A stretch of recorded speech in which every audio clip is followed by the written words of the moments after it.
You look fabulous. I just wear paper bags. John, you tell us about your experience. I have vivid memories of you and Darlene coming out here with your friends.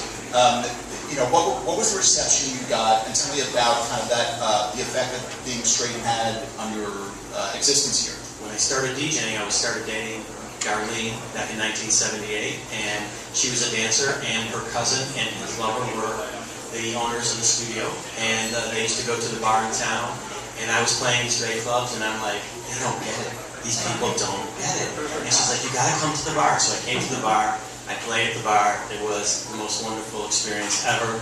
People welcomed me with open arms. All of my friends, my straight friends that I went to school with, the tough Italian boys, were like, what, are you crazy? What the hell are you doing? So I said, get over yourself. No one's going to grab your ass, okay? So they came down to the club without their girlfriends, and they're dancing together too. So they felt the energy and the vibe, and you know, to me, the people that I've met because of that, and the experiences that I've had, far greater experiences from a fun standpoint, an energy standpoint, just feeling that energy and love and that tribal oneness in a room. You just don't really get it anywhere else. And to me, I've had made some wonderful friendships that are now over 30 years old, and it was one of the best things that ever happened to me. And Darlene. And Darlene is still with me today. Yay! Woohoo!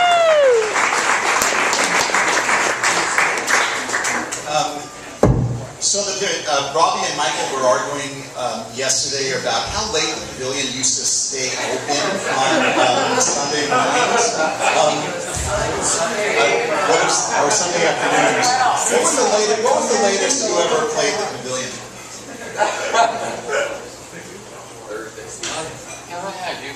Let's just get the first few words of that first sentence about Michael and I arguing.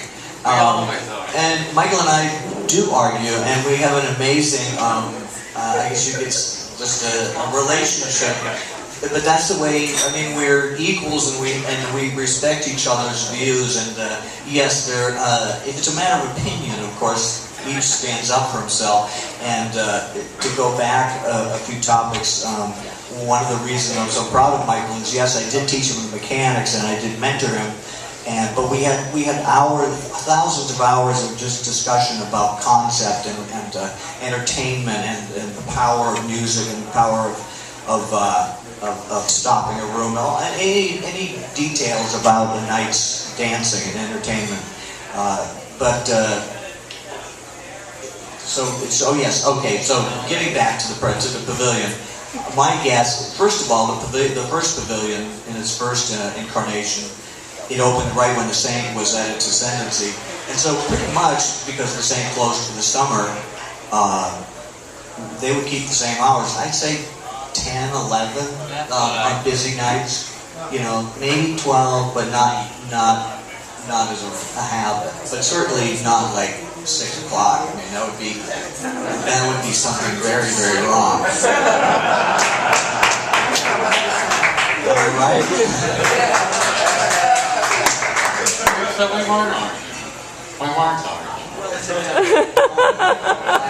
I mean, you know, in the 90s, which, I mean, I think really, in a way, was one of the heydays of the movie, not to figure out now or whenever, but I think music was so rich in that decade of the 90s.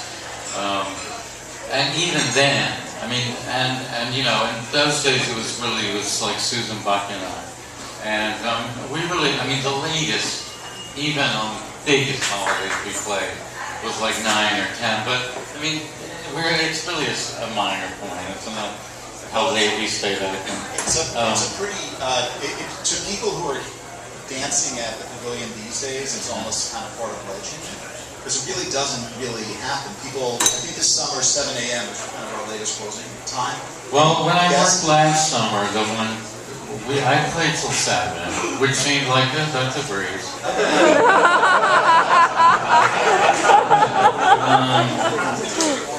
Right, but you know, I think you can accomplish a lot between, say, midnight and 9. I think you need like 9 hours or so. If you're really want to, it's all about the trip. It doesn't matter how much it is. Yay! Woo!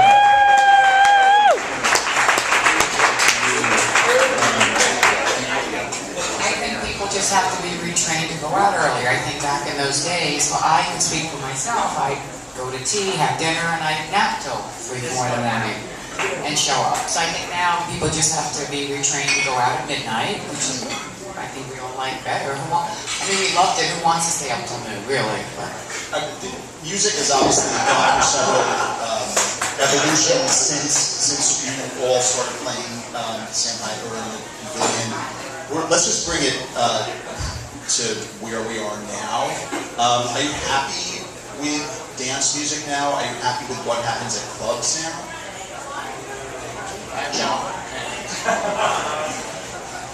I have found that since I started getting back into it again, when the mega clubs started closing in the mid-'80s and before house music became really popular, I wasn't really crazy about what was going on musically. There wasn't a lot of work out there. I changed careers. I wasn't really DJing for quite a while. I went to Las Vegas earlier in the decade, this decade, have some friends playing out there, and heard some of the neat electronic music, but stuff that's kind of got melodic structure to it, female vocals, groove-oriented, stuff that reminds me a lot of the old school music from the late 70s and early 80s. So I find that there is, if you dig music now, that can give you that feeling. I plan to play some tomorrow that I think is going to be like a thread between what they're playing from yesteryear, but some of the good stuff that of today that's going to make you feel like this would have been a big hit back in the day. And that's kind of my challenge, because you guys are going to get an earful of oldies, and I'll play a few. But I thought it would be nice to have that and try to do that as my presentation for you. And then maybe the younger crowd too would be able to say, also to identify with this and say, maybe we can bridge that gap. So I think there's really hope for the future as far as that goes. It's really important for when young people understand where the music came from. It makes it that much better. For people that go out now, and it happens in a lot of straight clubs too, they don't want to know anything about what happened before. They just want to know about that and what's going on now. And it's not really the rich history of not just this place, it's just the rich history of music and club culture, period, to me. So that's my take on it. All right, I'm going to open this up to the floor. Does anyone have a question for these participants? Sir? Will you be playing till 10 or 11 tomorrow morning?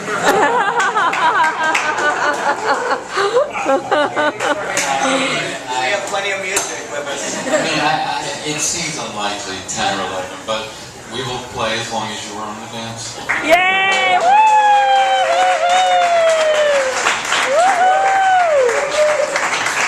Any other questions? I have a question. How does it feel now to be back among, a whole different generation that for the first time is going to be experiencing your music tonight? Because I have a lot of young friends in the 30 crowd just coming out for this. Are you excited knowing that this is going to happen? Like, these people are going to be open to the idea that they're going to be enjoying your music? Does that make it exciting for you? Well, yeah. We should both answer that. This place meant so much to me, and I lived here basically for the decade. I never left the island, basically, 2000. Right. And when I came back last year, it had been a while. And so I wanted to play, like sort of what John was talking about. It was like, I wanted to be Michael Fearman, but expressing Michael Fearman with music from 2009. Right. And so, but I did have 2 months to prepare, like finding good stuff. And there is great stuff there. Yes. It's not, just because you're exposed to whatever one might be exposed to in various clubs, that there are wonderful alternatives. And as far as what we're doing, which is kind of, Robbie and I actually have sort of planned a program which will kind of bridge from the end of the 70s, but basically till like say 2000, just to give kind of a range of they are all violent classics, and I always like the idea of melding